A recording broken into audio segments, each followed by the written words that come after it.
Um outro erro da Testemunha de Jeová: somente os membros da organização serão salvos. Claro, né, como toda religião falsa tem isso. Refutação a esse erro: o único meio de salvação é a pessoa de Jesus Cristo. Graças à sua obra na cruz, nenhuma organização pode salvar ninguém. Por quê? Porque em nenhum outro há salvação, porque também debaixo do céu nenhum outro nome há dado entre os homens pelo qual devamos ser salvos. Atos 4, versículo 12.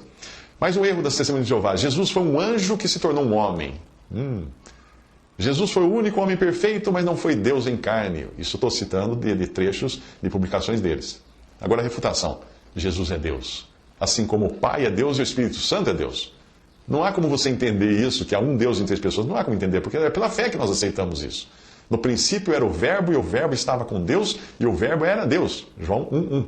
E o Verbo se fez carne, habitou entre nós, e vimos a sua glória como a glória do unigênito do Pai, cheio de graça e de verdade. João 1:14. O que era desde o princípio, o que ouvimos, o que vimos com os nossos olhos, o que temos contemplado e as nossas mãos tocaram da palavra da vida. 1 João 1:1. Outro erro das Testemunhas de Jeová: Jesus não voltou da morte no seu corpo físico. Isso eles mencionam numa das suas publicações. Outra menção, outra citação de uma publicação deles: Jesus foi ressuscitado não como criatura humana, mas um espírito. Percebe? Em refutação a isso, a visão do Senhor ressuscitado foi um privilégio apenas dos discípulos. Ele ressuscitou num corpo físico, diferente do que tinha antes, porque era capaz de atravessar portas e paredes, mas igualmente físico, palpável, tangível. Não era um espírito apenas. A Bíblia fala: 8 dias depois, estando outra vez os seus discípulos dentro e com eles Tomé, chegou Jesus, estando as portas fechadas, apresentou-se no meio e disse: paz seja convosco.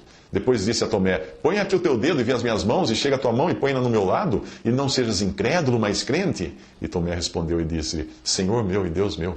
João 20:26. Mais uma passagem sobre isso. Então eles apresentaram-lhe parte de um peixe assado e um favo de mel, o que ele tomou e comeu diante deles. Lucas 24, 41, 42. Mais uma: depois foi visto uma vez por mais de 500 irmãos, dos quais vive ainda a maior parte, mas alguns já dormem. 1 Coríntios 15, 6. Outro erro da Testemunha de Jeová, uma outra passagem de um texto deles: Jesus retornou à Terra invisivelmente em 1914. E essa é comum a muitas religiões, né? Falar que Jesus já voltou, estava por aí. A refutação a isso: muitas religiões alegam que Cristo voltou. No caso da Testemunha de Jeová, isso foi previsto numa falsa profecia que, depois da data anunciada, precisou receber a adição do invisivelmente, para eles não voltarem atrás. Eles tinham profetizado que Jesus voltaria à Terra em 1914. Quando ele não voltou, mudaram o texto para que Jesus voltou à Terra invisivelmente.